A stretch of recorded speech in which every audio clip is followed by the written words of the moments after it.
Bismillaahi Raxmaani Raxiim.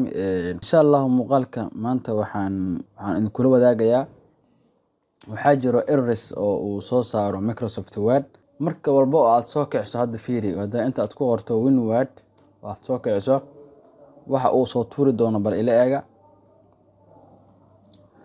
Waxaan maxay yihiin? Waxaan macnaheedu waxa waaye Microsoft Word ayaa ka dhacsan, waa dhacsan yahay. Sidee marka loo active gareeyaa? Sida inta meeshan gudan ku qoran Microsoft Word product activation violate oo soo qoraa mar walba macna waxa ka hor imaanayso boxkan oo boodaya ayaa mar walba arkaysaa.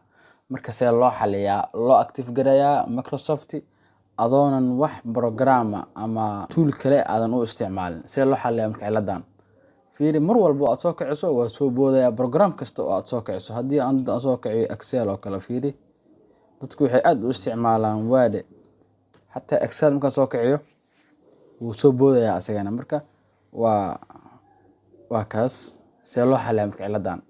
Easy step aan ku tusayaa ila soco. Hadda saa u jeedo mar walba aan soo kiciyo wax baa soo boodaya soo ma.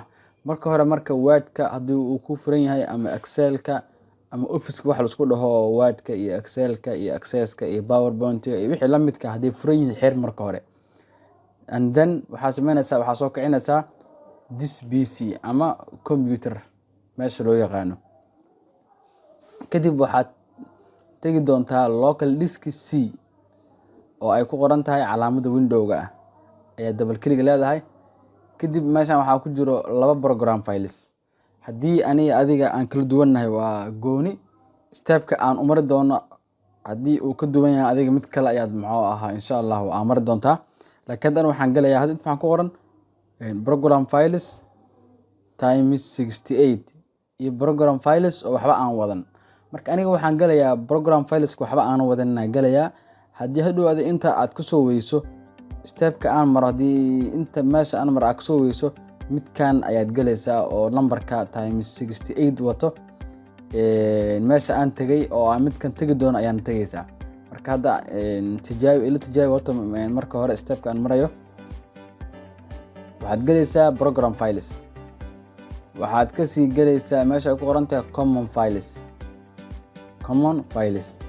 Kadib waxaad ka sii xulan doontaa Microsoft Shared meesha ay ku qoran tahay. Kadib waxaad ka sii dooran doontaa Office Software Protection Platform oo wax space aanan ku jirin ayaad dooranaysaa.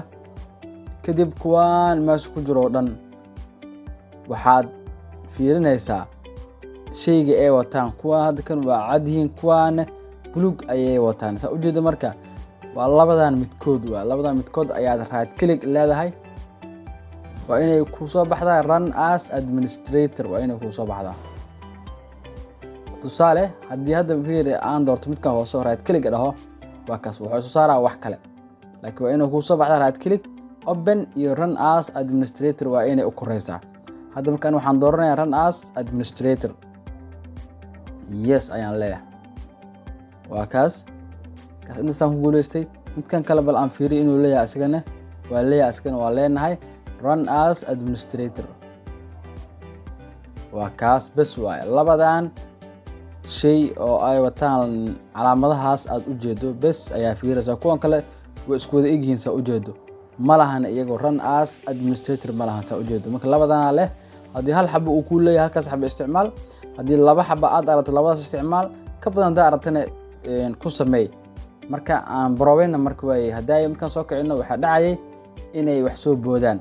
Hadda bal aan tijaabino Word-ka aan tagno. waa kaas waa nadiif saa u jeedid. Word-ki dhacsanaa iyo meesha calaamadii gaduudneed oo uu soo saarayay wuu ka baxay saa u jeedo. marka saas ayaa loo active gareeyaa Word-ka haddii ciladahaas soo boodboodaya aad aragto.